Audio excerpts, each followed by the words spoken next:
Do you find your catenaries have become a bit of a cat's cradle? Well, fear no more. Today's tutorial is what you're looking for. I'm Bonbon and you're very, very welcome. Come here now, girl.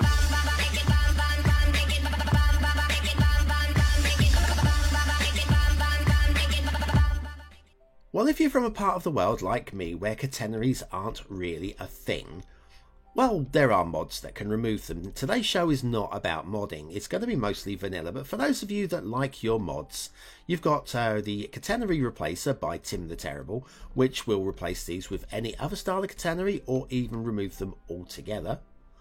Or you can use the excellent Railway Replacer mod, which I've still yet to master, by Ronic69, and that will not only replace your catenaries, but your lines as well. Let's face it, these do look a little bit cartoony, don't they? So anyways, there's your mods. The links to those will be in the description down below. But let's go to the vanilla base game and see what we can learn. First of all, a little nod to Weddington8012, who brought these things to my attention. Something that I hadn't considered before, and I thought I'd share the information with you. A great creator, well worth checking out all of their work. Let's start off by putting down a basic line like so. Now you'll notice by having a little look at this line that we have catenary pillars at one end only, and it's the end away from where we were drawing.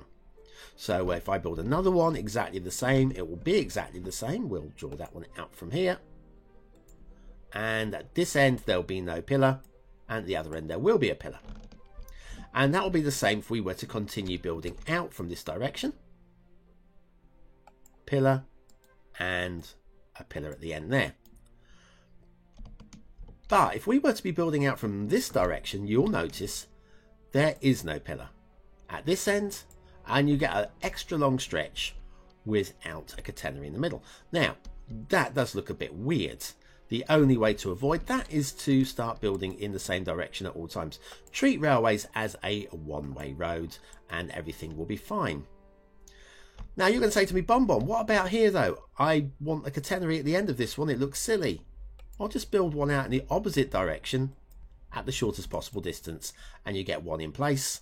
And if you really need it aligned with this one, then just stop your railway 2 stops backwards here and then build it out from there. Right, let's have a look at sidings, because the one thing I have noticed is people struggling with sidings. And when I say sidings, this could be any branch line or anything, anywhere where 2 railway lines separate up.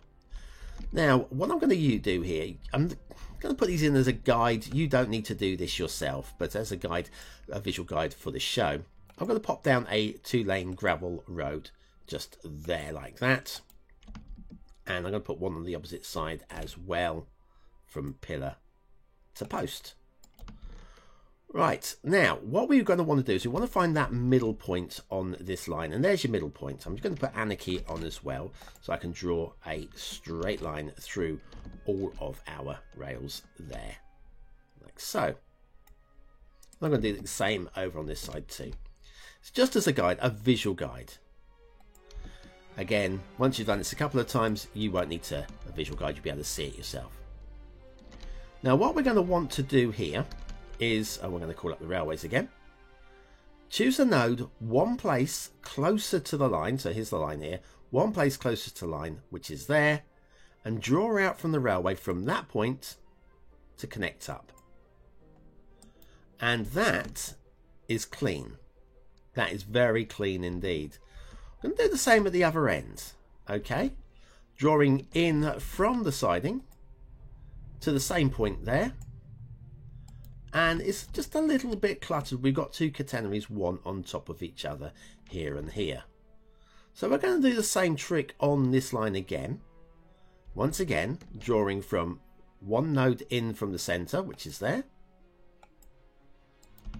And on the opposite end, this time though, we're going to draw in from the main line back to there. Now, I don't know about you, but I think that looks a lot tidier. We haven't got these 2 catenaries right on top of each other, like here, one on top of each other, whereas on this one, because we were drawing away and it wasn't put catenary right at the beginning, I think that looks cleaner and tidier. And it's actually perfectly aligned as well, pretty much. So anyways, that pretty much is it. I'm just going to do it one more time for those of you that are a little bit need more visuals, need to see it one more time. So again, you wouldn't need this road here. This is just as a guide, and so we would delete that normally. And then so build it from one node in. I choose one node in just because I like the slope. I like the slope better than if we were to come maybe to this point and bring it in there. I find that just a little bit sharp and a little bit harsh for a rail line. If you compare that with that one, it's much smoother. And again, at this end, if we were to do it at this end, what you're looking to do is you're looking to come in from one square in from the halfway, which would be there, and pops that there, and that is how you would do that one. Nice and clean. If you really want to go the extra mile with your detailing, if you've got your mods, so we're using the middle line because the middle line was our perfect one. What you can do, of course, is with Move It, you can select all of the nodes and segments in the middle and move them in just to give you make it a little bit closer to the other line, and just a distance that you are happy with, something like that. Obviously, when you do that, make sure that you're not causing problems by having this catenary pillar end up in this rail here. And also you may find that this rail will move it in. You'll notice this rail will start here, will start to bend in a moment. There you go, starting to buckle right there. So there becomes a point that the game doesn't like it anymore. So we've done that, we've moved that in a little bit. And if you really don't like this glitching in between with the grass, then there's the excellent Surface Painter mod, which I will just grab that and do some gravel painting over the middle like so. There we go, much cleaner as well.